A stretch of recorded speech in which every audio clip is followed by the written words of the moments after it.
The increasing number of malnourished children in Bauchi State no doubt became a source of concern to the government, necessitating a collaboration with UNICEF Bauchi Field Office with a view to addressing the problem. To this end, Governor Bala Mohammed had since promised to contribute the sum of 300 million naira to the Child Nutrition Fund to achieve a better result. Briefing newsmen on behalf of the country representative, the Chief of Field Office Bauchi UNICEF Field Office, Dr. Nusrat Rafiq, confirmed the release of the funds by the state government, which, according to her, is part of efforts to eradicate severe acute malnutrition among children in the state.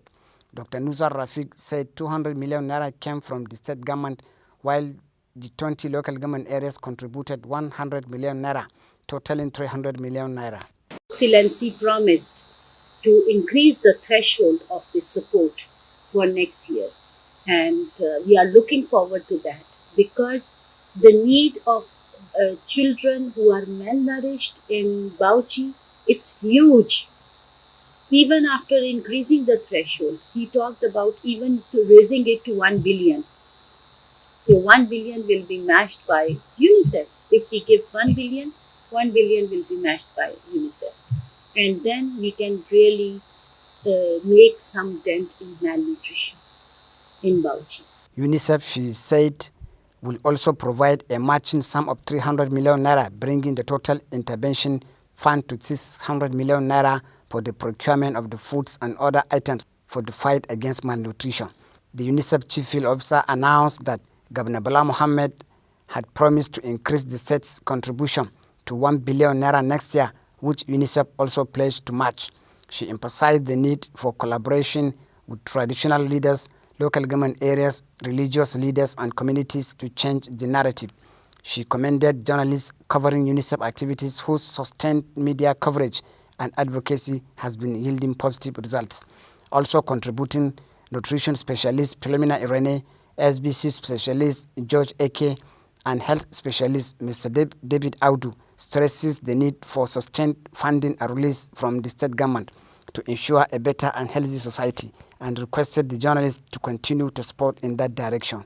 Has yielded some dividends, which is the release of funding from the state.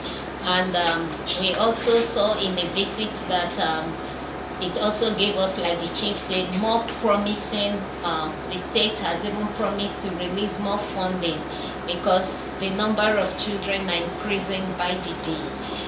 It's still unfortunate that we have 13 local governments in Bauchi that are still, one of the top, amongst the top 100 zero-dose LGAs in the country.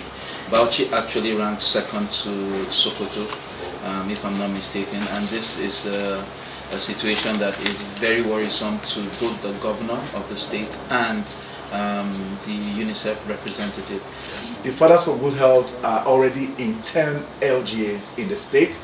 We have them, a total of 1,660 of them in 166 wards across the state.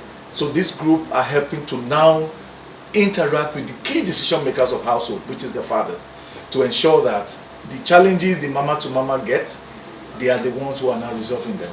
In Bauchi, Isa Garba Gadau, BATV News.